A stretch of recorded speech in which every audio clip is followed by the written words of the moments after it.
Welcome back, everybody, to Rewind Classic Podcast. This is your host, Brian Blessed. Have I got some stories for you today, kids? Brilliant. Absolutely perfect. That'll do.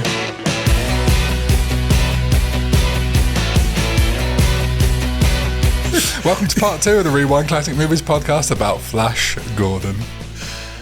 Right, let's talk about music. I listened to the OST in the car earlier today. No way. Right? Who does that? It's turned into a thing, I know, right? I thought this would be quite funny. I had to drive across town the other day, earlier on today, and I thought, right, okay, let's stick the OST on. Unlike Blade Runner, I love Queen. Unashamedly, I absolutely love Queen. They're probably one of my favourite bands, apart from Fleetwood Mac. I love Freddie Mercury. I've based my entire onstage persona on him and his gallivanting around on stage. I have got all the time in the world for Queen. The title track is great. It's a little spacious. It's not like, every Queen song, right? You can go to any nightclub in the world, put on a Queen song, and the dance floor will be full, I think. You know, everyone loves a good Queen's. Don't give me that face. Fuck off, Bartlett. Everyone knows it, right? Even in 2025, you think? Well, I haven't been to a nightclub in some time, but I like Queen. It's Queen, it's not ABBA. That's true. Yeah, but that's the thing. It's of that ilk. You know, I think it is. I think it fills dance floors, certainly at weddings, which is what I used to do for a living. I think that if you put this on, it's not going to fill dance floors because it's quite, it's cool. It's out there, but it's not really Queen. I feel like most of the album is Queen being Queen, but it's like they went into the studio and hit record, and then everyone just sort of left and just said, look, just be Queen and do your Queen, which they did, right? And Brian May does his Brian May stuff. He does all the solos and all the bits and pieces, and like Freddie Mercury does the singing bits about Flash, but it all just feels quite incoherent. It feels like there wasn't a producer sort of going, right, okay, this bit needs to go there and that bit needs to go there. It just feels like it's generic Queen, but it isn't really like, all right, let's bring it together. Interesting. As an OST, and again, I was listening to it in the car going, probably won't listen to this OST again in the car. Apart from the football fight. Yes. Which is brilliant. That's one of my favourite tracks. Brilliant. That should be the title track as far as I'm concerned. That's great. I love that. I was humming that all day. I much prefer it to Flash. So when you say it's not cohesive, are you saying that as an album, a music album, or as a soundtrack?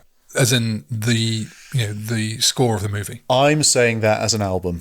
I'm not saying that as a score of the movie, because as the score of the movie, it works, absolutely. But if you listen to it as an album, I don't know, for some bizarre reason, I was expecting to listen to a Queen album, which obviously it's not.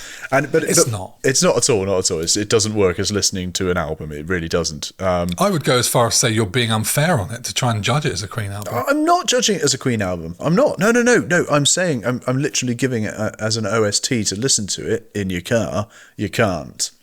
Leave a comment in the comment sections below if you think you can. I put this on to write my show notes too, which I tend to always do. I don't always listen to the Queen Flash Gordon soundtrack. It's generally the soundtrack of the movie. Yes. And the soundtrack has a lot of dialogue in it. It's a bit like listening to some sort of early predecessor to public service broadcasting. Yes. I agree completely. And here's another thing. They supported us in Exeter in 2014 or 2015, around about then. Yeah. How about that at Exeter Castle? I always feel like when you get a lot of dialogue on soundtracks, it's a bit of a cheap way out. It's almost like saying the music doesn't stand alone by itself, but if we put the dialogue in, it makes sense. Give me a music-only version. Yeah. It is slightly odd. There's a lot of dialogue. It's like, I know where I am in the film. It's almost like listening to the film in a kind of way. Like, yeah, exactly. It feels like just an audio version of the movie. Strip that out. I just want to listen to Brian May. Stop that. I think there's got a lot more depth to this soundtrack. When I listen to it on its own, there's a lot more depth to the soundtrack than I notice when I watch the movie. Like Queen it's difficult to tell how much is Queen and how much is... Was it Howard Shaw? I just thought it was Queen, to be honest. Howard Blake. Sorry. There's a lot of synthesizers in it. Lots of synth. Additional orchestral score pieces were composed by Howard Blake. Okay. But yeah, there's a lot of depth to it. A lot of more variety than I realised. The music for the Hawkman attack on Ming's ship, think it's fucking brilliant. That is exactly... That's a real little rocking number. Exactly what it needs to be for that battle. It's just like, yeah, let's go. It is exactly I put that on in the be. gym today. Ah, nice. Turned it off after 30 seconds. It wasn't as good as I thought it'd be for that moment. But there we go. Things like the lyrics to the main title. Mm-hmm. Shit, aren't they? Yet perfect. He's incredible. King of the impossible. What does that mean? It's great. It's great. He's king of the impossible. I mean... Our Flash. Yeah, it's king of the impossible. Our Flash. All right, our Flash. He'll save every last one of us. I'm going to give Queen credit and say I think it's deliberate camp to go with the movie camp. Because that's what Queen are. Yeah. They are. That's why we love them. I'm not the world's biggest Queen fan, to be honest. After I finished listening to the soundtrack, my music player of choice decided to play me more Queen. Couldn't stop that quick enough. Really? Now that disappoints me. I didn't realise you were not a Queen fan. There's a couple of Queen tracks I like. Tie Your Mother Down, brilliant. I'll tell your mother down. Again. What I find interesting is we get a Queen version of Here Comes the Bride. Yes, which is just Brian May being Brian May. Yeah, it's the most Brian May thing on it. It absolutely is, isn't it? Now, we've got some things to talk about. I've got some things to talk about. You've got some things to talk about. Yep. Why don't you go first? Okay. The things I've got to talk about. Well, it was shit at the end.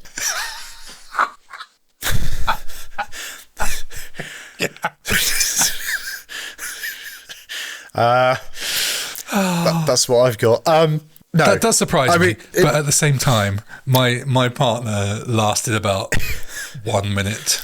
We sat down to watch it as a family, and we managed 53 minutes. I know that because I stopped it and thought I'll need to come back to that, and it was just chronic, and we just couldn't do it. And I finished it tonight just before we started watching this podcast, and I struggled. Oh my God, it's terrible. But no, it is. And I'm sorry if anyone disagrees with me, leave a comment in the comment section below. Or ring the bell and subscribe, or whatever the fuck it is you do these days. It's basically Rocky Horror Picture Show. It's the same kind. It's even got Richard O'Brien in.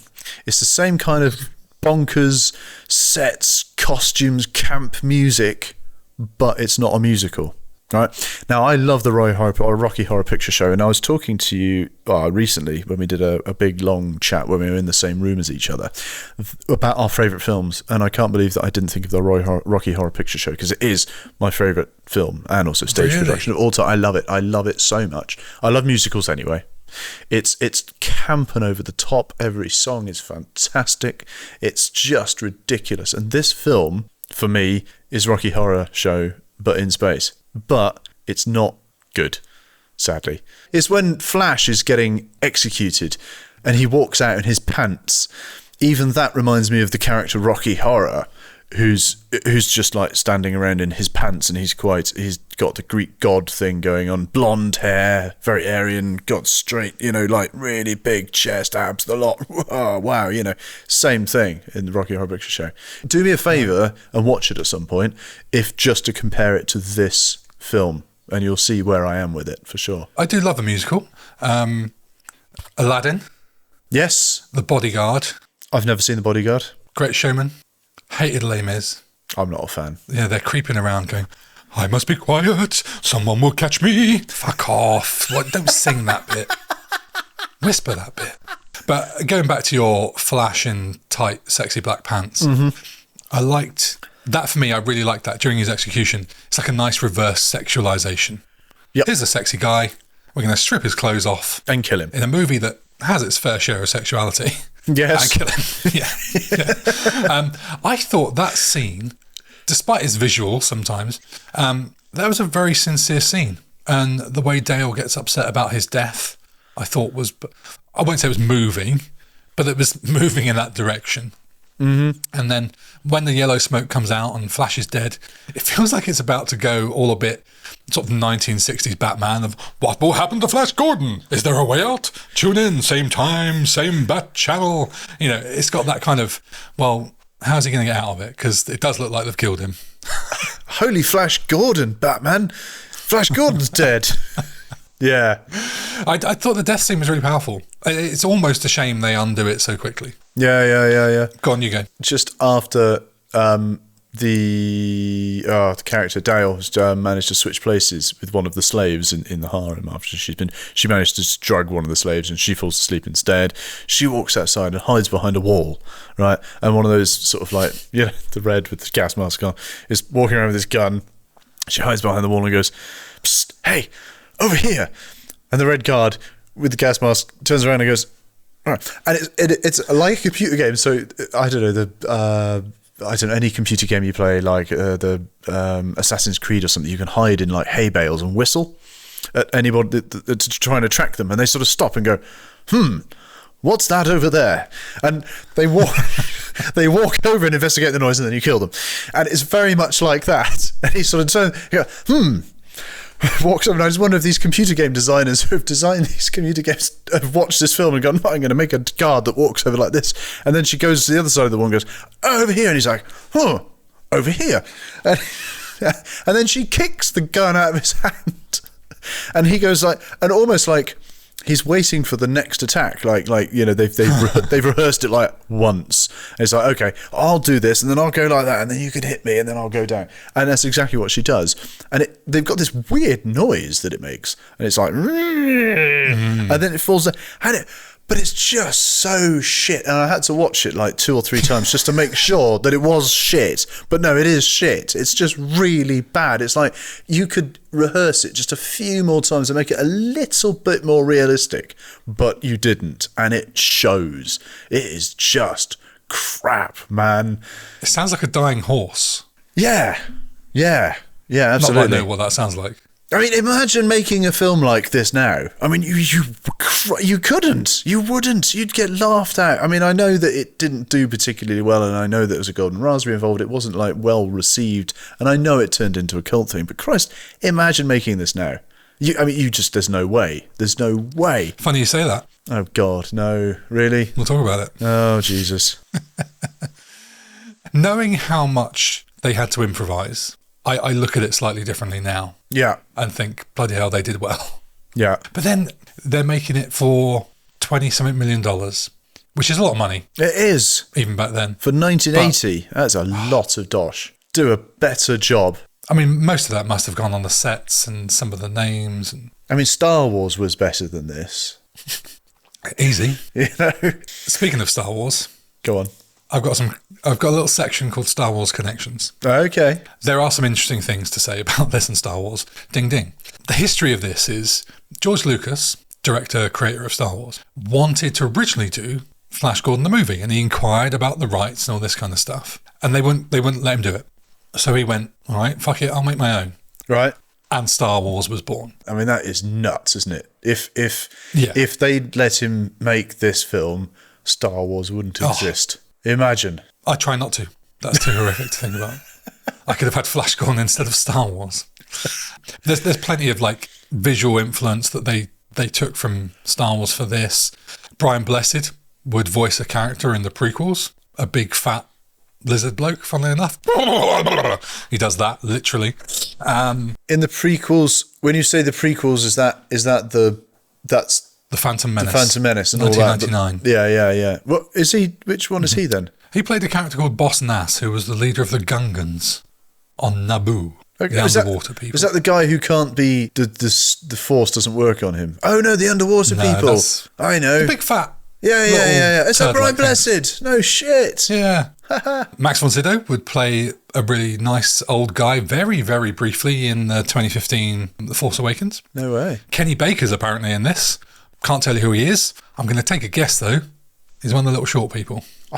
Probably. The biggest Star Wars thing about this is Star Wars basically nicked the Flash Gordon opening crawl. Oh. So when you get long time ago in the galaxy far, far away, Star Wars fans will hate that because that's not the bit that does the crawl. But yeah, the yellow scrolling crawl up the screen is Flash Gordon, basically. Yeah. Yeah. So there's a lot of stuff going on. I tell you what, I noticed who else was in this. Deep Roy was in this as one of the... Yes. Yeah, I don't know if you clocked him. I did, and I can't remember what I know him from. He's one of the Oompa Loompas in the Johnny Depp reboot of is it not the original? No, not the original. Yes. Don't think so. No, it's not the original. No, no, it's not. No, we've done it. I know, no, because I know it's just him, and that was the thing when they made that film, is he filmed loads of different parts because it's the same actor, but he plays all of the Oompa Loompas, and he had to act all the different parts, and they sort of stitched it all together. That's right. Yeah, I remember. Which was quite clever. He was also in Return to Oz in 1985, and The Never-Ending Story. Oof, what a film. Yes, of course he was. He's a Never-Ending Story. Yeah, that's a good film. We ought to do that one. Do you know what? Never seen it. Oh, shit, I was going to say something, then it would... Oh, no, I can't say it then. In that case, I just assumed you... How have you not is this about the seen horse it? thing that dies? It's about the horse. Yeah, it's about the horse. I'm going to skip that. I know about that. I'm going to skip that. Can't do that. Oh, God. It's still, to this day, it's just... It's awful. It's awful. It's just awful. It's just no need. There's no need for it. And he's in the swamp, and he's like... Oh, man, it's just brutal. It's horrible. Anyway, what I want to know, and I'm sure what you want to know as well, is where are the Hawk women? Probably inside. It's the 80s, mate. They've probably got roles to do as traditional women, I imagine, in the Hawk society. Unfortunately, we're not as progressive as we are now. The Hawkmen strike me as men go out and fight, women stay home. Definitely. But they're all evacuating. They're all like, we got to back. Quickly, everybody. Everybody has got to leave. Really quickly, everybody. The women and children. Get your wife. No, fuck, leave the wives. Just the men. All the men. Just the men. We're all going to leave now. I mean, now we say this, there is something quite homoerotic about the Hawkmen. Very much so. Have you not noticed, like, the leather and basically the thighs and the leather, and that there's not a lot for the imagination. It's all like woof. There was a bit as well that I noticed just for comic effect, that when they're deactivating the lightning field, when he's pressing the buttons, it's just telephone noises. When you're pressing the numbers on the telephone, yeah, if you just listen to it, it's like boop, boop, boop. It's God. Raided the BBC sound bank for that one. Right, let's talk about the end of the movie. Go on then. Ming's having a marriage. And there's a lovely section where they do the classic, someone's forgotten the wedding ring gag. Yes. The ring. And then Flash bursts in through with Ming's little ship into the building, and he crashes right into Ming. Yep. Ming the Merciless, with all this power, doesn't see the massive, great fucking ship coming and that everyone else has seen, and thinks, I'll move a feet to the left. He really got the point. He really got the point. I thought the same thing. Yeah. It was a bit of a lucky strike, wasn't it? I don't know why he didn't move. Some brilliant acting from Max von Sydow here, as he's holding up the ring and he's getting all weak. And what he does with his eyes in that scene, it's fantastic. Borderline crying. I not noticed. I think by this point, I was just hoping the film would end. Do you know what? I'll watch that bit, actually. I'll have to read. Like, I'd like to see that again. But yeah, I genuinely was just like, this needs to finish now. I'm tired of watching it now. But what do you think about the way, Flash defeated Ming? He's got the sword up. He's, the clock's counting down, right? For Earth's destruction. They've been the whole movie trying to stop Ming. He's got his chance to cut him in half. Why? Why is he not doing it? Well, I didn't think he could because of the ring. I thought the ring was stopping him from doing it. I thought he had the ring up because he was like, and he's got the little red. I thought that was stopping him from. Power's fading, Ming. Well, yeah, that's what I mean. I can't, almost, but I can't. I thought that's what that was. Almost like the Force. Is that what you're saying? Well, no. I'm holding you back. No, nothing like the Force. No, it's just a ring. They didn't have an ending for this movie. I'm going to say this again at some point. And apparently the jump that Sam J. Jones does at the end here as he celebrates, that's just improvised. And that was the best sort of almost ending that they could come up with. I thought it was really weird when this thing, and they all like, look out. And he's like, you've saved us from Ming. And then he just does this, yeah. And it's like, oh God, it doesn't get any better, does it? It just doesn't get any better. There's a bit they do when they're all sort of doing the celebrating and Ming's dead, and the Hawkmen fly together and in the sky write, thanks, Flash. I used to think that was really naff. Do they say thanks, Flash? I thought it was just Flash. No, it says thanks, Flash. Does it say thanks, Flash? Oh. And then they all move and it says Flash. Okay, fine. You got bored by this point. I You were not paying really attention. did. I do remember them outlining and also thinking that's also shit.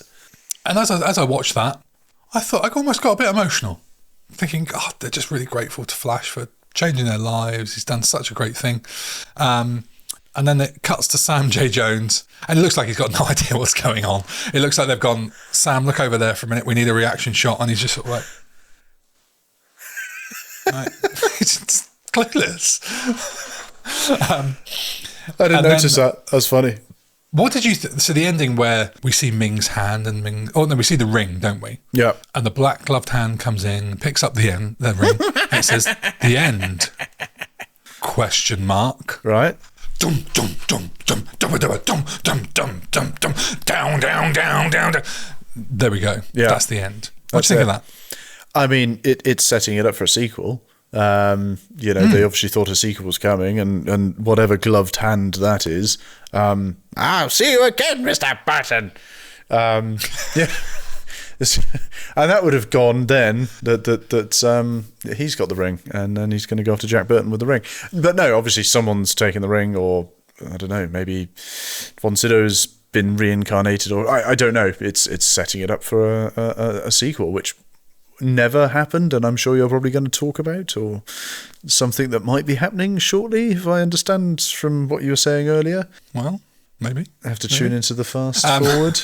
Yeah, I mean, first of all, I love the idea of the end and then the question mark. I think that's great. Yeah, and just the idea that you don't see who takes the ring. I love ending a film with a bit of an openness about it. Sequel or no sequel. Yeah, it's a bit like what's the Nolan film with the spinning wooden Inception? Inception. It's that kind of vibe about it. And I think the musical ending here is awesome. Like, what a rocking way to go out. Mm-hmm. Those drums, the guitar line, fantastic. Yeah. But it was meant to set up a sequel, and I will go into that in fast forward because there's lots to talk about.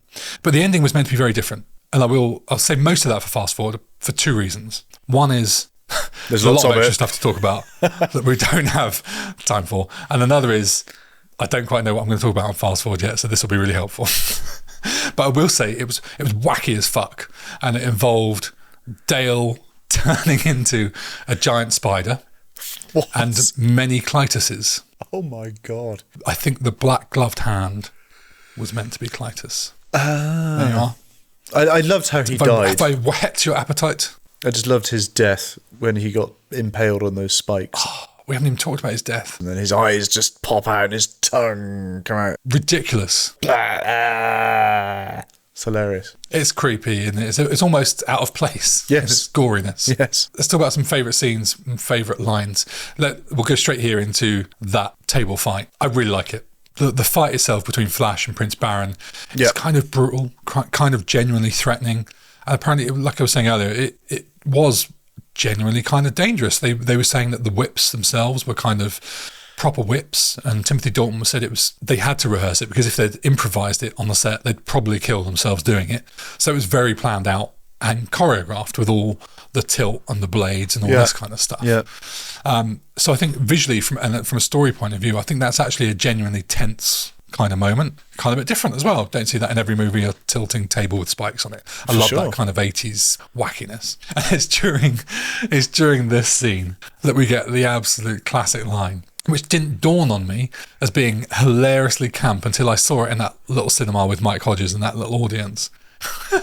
When Flash and Baron are fighting, and Dale Arden steps forward and says, "Flash, I love you, but we've only got 14 hours to save the Earth."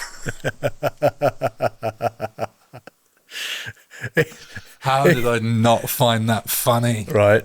What two lines to put together? It's the butt that does all the work there, doesn't it? Yeah, absolutely. God, I laugh every time at that. Did you find that funny?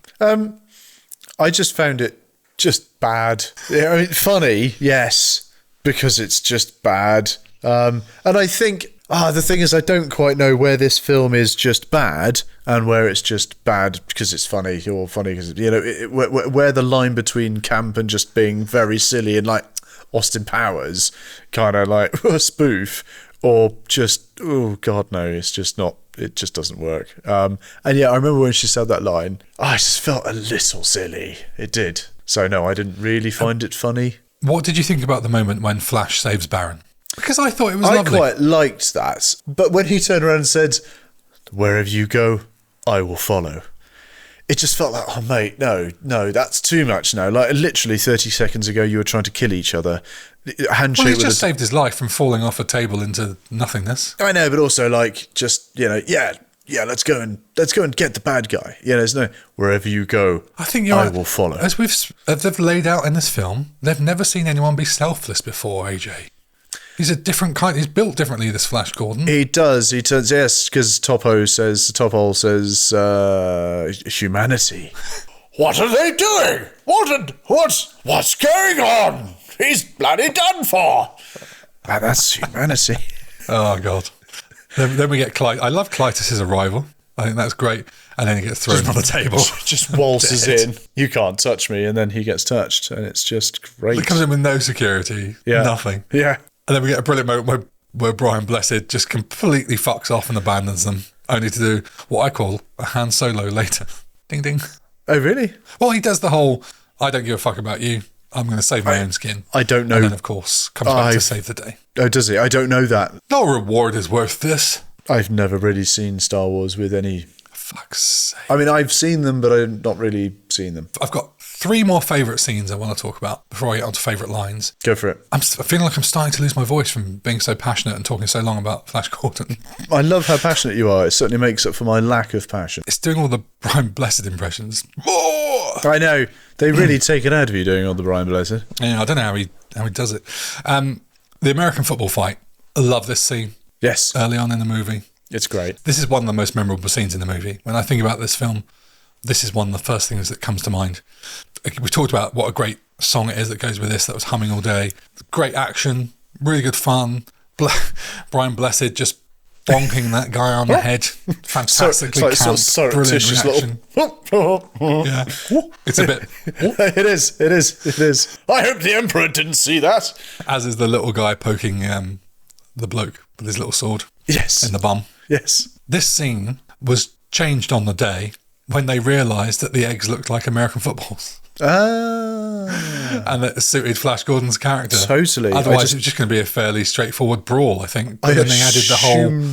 it was set up like that because he was an American football player and they'd got these eggs that were like American footballs and, I know what to do now. No, just so happened to be... It's too obvious. My God. Wow. Imagine being on the set going, you know what?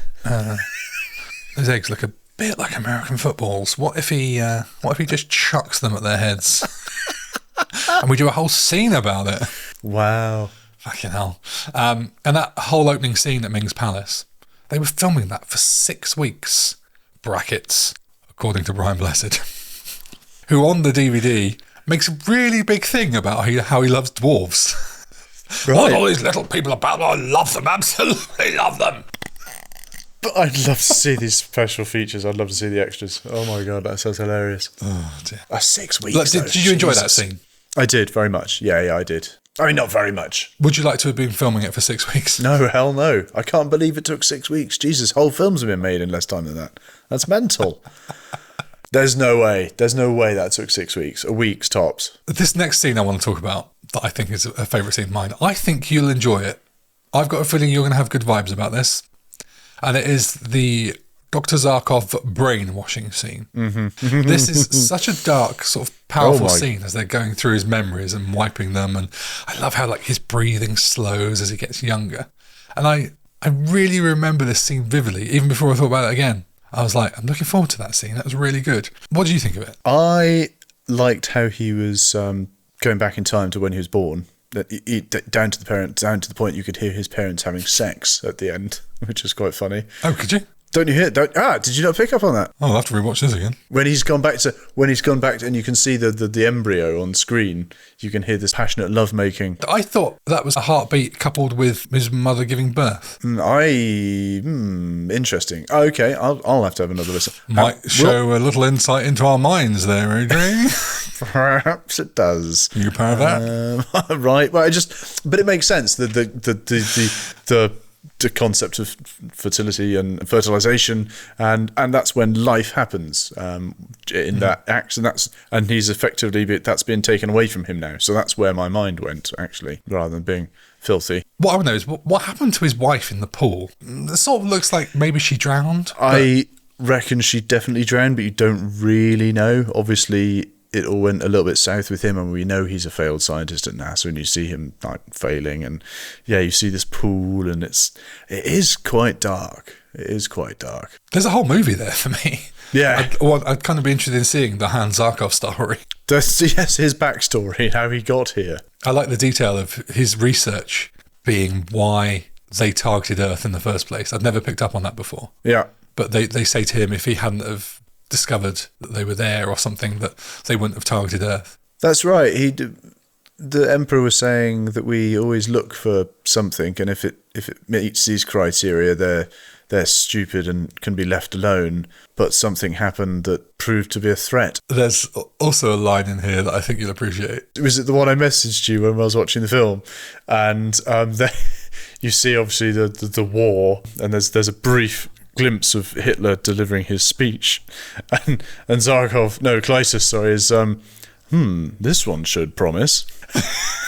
Oh God! So that's what Klytus is like. That's good though. That's what the villains are all in it together. Absolutely. This was 36 years after the end of the war. Yeah, right. Not long, really, when you think about it. No. 1980. Nice detail. I like that. Yeah. Another favourite scene: the hand in the hole. Oh, really? I really like in this the game. woody stump. Yeah, with Peter Duncan from Blue Peter and Richard O'Brien from The Crystal Maze with James Bond. Rocky Horror Picture Show. I just thought it was tense.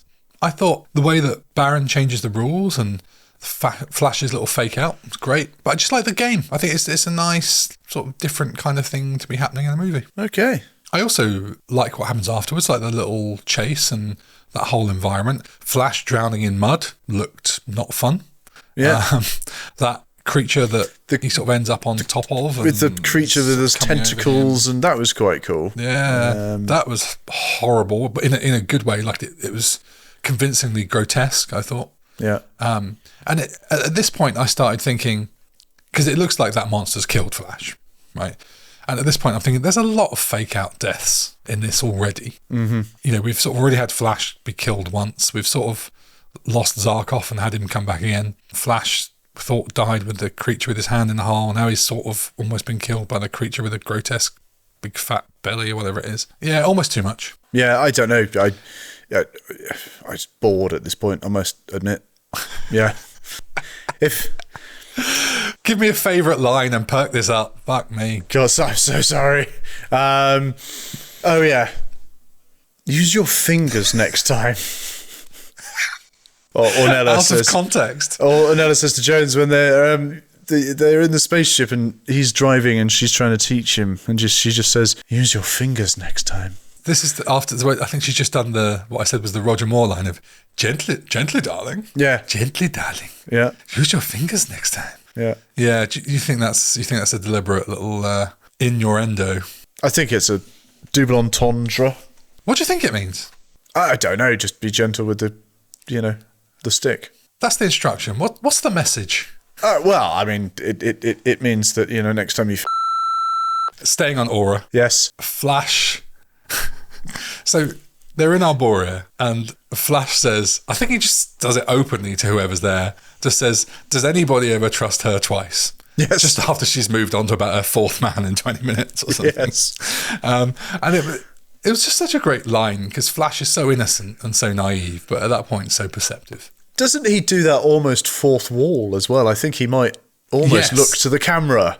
And I think actually it was probably one of his best bits of the film, actually, when he does that. It's like, "Has anybody trusted this girl twice?" kind of thing. Yeah. Totally agree. It's a bit wink, wink. Yeah. Yeah, excellent. And it was around that time we get another of my favourite lines, which is from Timothy Dalton to Richard O'Brien as Prince Baron is pondering being betrayed by Ara. and Richard O'Brien's character is trying to talk to him. And Timothy Dalton just says, "Keep playing the bloody pipes, fool." Excellent. Any more from you? During the wedding, and it's not a line as such, But there's a bit during the wedding, and these two planes, we used to get them down in Cornwall, and they used to advertise like Flampards, RIP, and like other RIP, all the other bits and bits. In fact, they've just auctioned off I think it's happening this weekend. Maybe this is very niche listening. So niche. If you've never grown up in Cornwall or have never gone to Flambards at Cornwall, you'll have no idea what we're talking about. But there's used to be this we are in the podcast charts in Sweden, Ireland, Australia, Japan, the United States, and we're talking about a tiny closed theme park in Cornwall, England. You could go to this theme park and you could walk through a reconstructed Victorian village and also a World War II village, and also get in the cockpit of a Concorde. It was brilliant. And sadly, it closed this year, and they've just auctioned off all the bits and pieces this weekend. And anyway, it was the best day out, whatever the weather. Love music, love Pirate FM. That's a bit niche. R.I.P. Right. Yeah. Also. And anyway, so back in the day, you'd go down to the beach, and what they'd do is they'd fly. What the fuck are we talking about? Why are we talking about? No. I'll get there. Bear with me, right? Back in the day, down in Cornwall, we'd go to the beach, right? Because that's what we did down there when we were kids. We used to go to the beach, and then they'd fly these planes with the little trailing tail. Yes. There we go. Now you know where I'm going. And they used to say, like, visit Flambards or visit Paradise Park, also another sort of like zoo, and all these places you should visit while being on holiday in Cornwall. And it was quite fun looking at all those things, and they do similar things. Such a long-winded story. I know. Well, fuck it. I know where you're going with this. So unnecessary. That's so brilliant. Did you want to list any more Cornish attractions before we actually reveal what you're talking about? Do you remember Dobwalls? Dairyland. Merlin's Magic Land. Dairyland, RIP. That's just gone. They've sold that off as well this year. Oh God. So sorry. So Bing the Merciless. There's this scene when he's getting married, and there's these planes, and they say, all creatures will make merry. And then another one follows up and says, under pain of death. It's just quite a comic. That's brilliant. It felt very Monty Python in a kind of way. That felt very silly, and I liked that very much. And that was right at the end. So I suppose you could call that a scene in a way. Gag. Yeah, I like that. Yeah. I like that. On a similar note, there's a favourite line. Is it going to be really long-winded like mine? Go on. No, this is really quick. Aura says to Dale, as they're both lying on Ming's love bed, she says, my father always drinks a Pope. Fuck it. Do that again. Go on. She says, my father always drinks a power potion before he makes love. What the why do you even know what your dad does before he's shagging? Oh my God, a power potion. I assume that's just Ming Viagra. I would hope so, yeah. And the last line I will mention is no, I've got an extra one. Go on. There's a brilliant line. Timothy Dalton, as they're storming the palace, just goes in with his gun and holds up some guards, and he just says, freeze, you bloody bastards. Which seems so out of character. It does, because he's this well-to-do, well-spoken Englishman. Not very Errol Flynn. No, or James Bond. And my last one I will mention is Brian Blessed's character. I think he thanks Flash when they're about to fly off and do the last battle. And Flash asks why. Please do it in character. Brian Blessed says, well, for giving a dumb old bird a second chance. So I thought it was nice.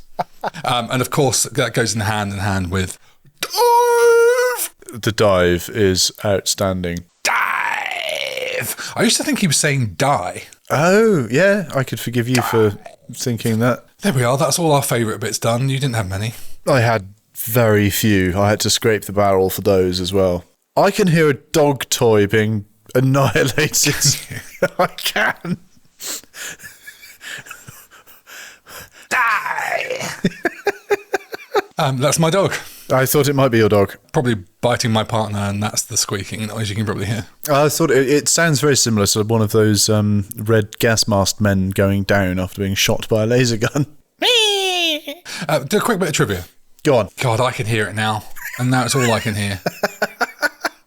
Oh, God, I'm gonna have to send a message. Let me ring my bell to the slaves. Can I say that? The servants. Let's say the servants. The servants. I won't message that person. Let me send it on my internal house messaging service. It's just WhatsApp, isn't it? Yep. Yeah. Yep. Trying to do my job in here, please. We're trying to make the number 6 podcast on the South African charts in here. No way. That's a joke. We're not in South Africa. Oh, right. I thought we might have been. Okay. Do a bit of trivia, shall I? Please. We ought to wrap this up. Yeah. I bought the Blu-ray just for this, as I said before. So there's a couple of bits from the behind the scenes that I will mention. The first one, the Hawkmen stunts with Brian Blessed. I thought all that Hawkmen stuff looked very good. And they filmed the Hawkmen on wires about 50 feet in the air above the biggest blue screen I've ever seen. No way. I just assumed they'd be, a foot or two off the floor, something like that. But fucking miles in the air. That's about 15 metres, 15, 30, like. 30 foot, 33 foot's 10 metres, so 15, 16, 17 metres. I literally don't know what feet is. I cannot see feet for love nor money. Sorry. A little story from Brian Blessed. Please continue. Because we haven't had one for a while. I know. He said that the Hawkmen couldn't have lunch because people would throw up while up there on the wires because they're doing all the movement and stuff. Oh my God. So some would just, while on the wires, pass out from hunger. Of course they would. And Brian Blessed admitted ruining a take on the bit where they attack the ship and they're doing all the shooting thing. Oh, yeah. And he's there and he's going pew pew pew pew, and one of the crew shouted, "Brian, we put the special effects in." He said he's, quote, "never felt like such a tit in all his life." Gotta love him. I never felt such a tit in all my life. He actually delivered that one quite whispered, if I remember rightly. Oh, right. In all my life. I went a bit... Morgan Freeman. Gandalf, yes, you must pass. Run, you fools. Sam J. Jones. Some will tell you that Sam J. Jones is partly to blame for why this film didn't do superbly well in America. Because... this is a Brian Blessed story to begin with. Of course it is. Apparently, Sam J. Jones one day refused to film, partly because Flash was meant to knock out a guard from behind, and Sam J. Jones didn't think it was the sort of thing that his character would do. So he was sort of defending the character and trying to make sure it was thematically correct. Mm-hmm. And so he clashed with Dino and Mike Hodges. Hodges? Yes. Apparently there's some up in the air about the truth of all this. However, Brian Blessed said he got on really well with Sam J. Jones and just basically said to him, "Look, Sam, the solution is whistle at the guard first to get him to turn around and then hit him. Problem solved." They all went back to work. Well done, Brian Blessed, for fixing the situation. I mean, what a guy. What a guy. Yeah. But apparently it all sort of happened again later, and I questioned how truthful this was, but Mike Hodges talked about it himself, and he said that Jones never returned after the Christmas break. Never quite said why, as far as I could work out, and they had a couple of months of second unit without him, so they had body doubles and all this kind of stuff. And then I heard someone say that someone else did his ADR dialogue as well afterwards because he didn't return for post, and I thought, well, that's rubbish. And then Mike Hodges talked about it as well. So according to a 2012 interview in Maxim... Whoa. Maxim? Wow. Yeah, remember that. Yeah. R.I.P. Sam had disagreements with Dino and departed prior to post-production, which resulted in a substantial portion of his dialogue being dubbed by professional voice and dramatic actor Peter Wyngarde, whose identity was long considered unknown even to Sam Jones. In a 2020 interview in Yahoo Movies, just a couple of years before he died, Mike Hodges said that Wyngarde only dubbed, quotes, 5 or 10 minutes of dialogue. A sequel was proposed, but the departure of Jones effectively ended such prospects. Wow. Because of that row and how he didn't come back, meant that Sam J. Jones never did any TV or promo, at least in the USA, which then people will tell you that's why it bombed. Yeah, no, I mean, that's of course the reason it bombed. There's no other reason why it would bomb other than not doing UK, the promo. It did well in the UK. I think it did $14 million in the UK. And America, it did mid 20 million. Mm-hmm. So you consider the size difference. Of course, no, you can see that. A bit shit. Yeah. So that's our telling of Flash Gordon. Queen probably had a good deal to do with that as well, because Queen, then coming out of the late 70s, Queen was everywhere and everything to everyone in the UK. And Queen were heavily, these guys are doing the music. It wasn't a secret or anything like that. I think it was quite a big thing, and I think that Flash Gordon was quite a big, single for them as well. So I think that would have helped English people to go and see the film. There's only one thing left to do. Yes. Tier list ranking time. Yep. D. Next. What's the lowest rank we've given something so far? I think you've given Blade Runner a C. I thought I gave it a B.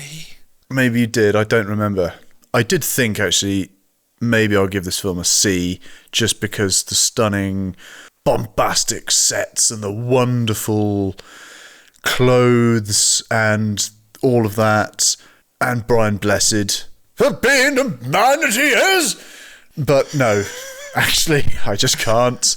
It's terrible. What's funny is I know what time of day it is there while you're doing this. Yes. midnight. I think I'll probably keep waking everybody up when I shout like this. Yeah, no. D. D. Yep. That's the lowest yet. I'd give it an E if I could, but we don't have one. Oh, I haven't thought about what rank I'm going to give this, as I don't until the moment. I might have, before I'd seen it recently, there's a chance I would have gone, oh yeah, Flash Gordon, that's S tier. It's not. I thought it was as well, and that's the thing. I thought, Flash Gordon, yeah, man, I can't wait to see this film. I know it, I've seen it, it's brilliant. I haven't seen it, I don't know it, and it's certainly not fucking brilliant. And I don't know why that is. It's the weirdest thing. Is it better than Blade Runner? Yes, obviously. Well, it's not. For opposite reasons. Like, it's definitely not better than Blade Runner. I am going to give this a B. Okay. You going to watch it again anytime? Nope. No. Do you wish you owned it on Blu-ray? Nope. I don't need to own this film at all. Well, the thing is, I now need to go and research, write, record, and publish an episode of Fast Forward about this movie. So I am now going to go and watch Life After Flash, which is the whole documentary about Sam J. Jones. But I like doing that, though. I quite like watching the behind the scenes and how the different actors came to be and all that sort of stuff. I quite like all of that. So that's fun. I was a bit disappointed with the extras on the Blu-ray, I'll be honest. Oh, really? Nothing as in-depth as I hoped so far. I've still got some bits to check out. But yeah. What are you going to get for $6.99? Right. Right, we'll be back in 2 weeks' time with a movie from, I don't know what year it is, because we came up with a shortlist and I was going to let you choose. Yeah, I've chosen. Tease us. I'm just going to look at the year it was made. If you just give me a couple of seconds. It's either 80, I'm going to say 84 or 92. The first one. Yes. And here's the clue. Sir Connor. Yes! Oh, no. Oh, he's gone. I've got... no. You've been terminated. Oh, that's it. I have. That was perfect. Oh, I'm upside down as well. You're upside down now. This is the best possible ending to this podcast. Isn't it? Am I still upside down? Why not? Yeah, it's fine. Just do your outro like that. There we go. Lovely. We couldn't have got any further into this before it went wrong.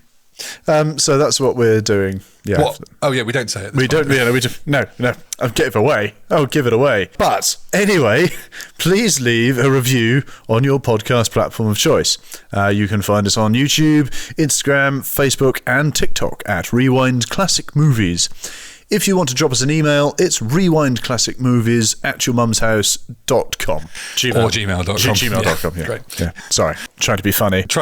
And ruining all our communication with the people that want to get in touch.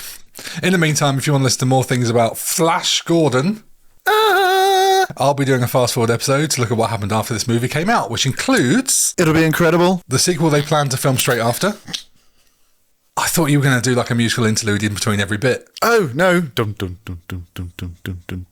Oh, yeah, we'll do it again. All right. And you do some music, ready? All right. In the meantime, if you want to listen to more things about Flash Gordon, I'll be doing a fast forward episode to look at what happened after this movie came out, which includes the sequel they plan to film straight after, a sequel that could happen any time now, a live action TV series, more on the original ending, more on Peter Wyngarde, and more stuff. So that's out next week. Goodbye. Flash.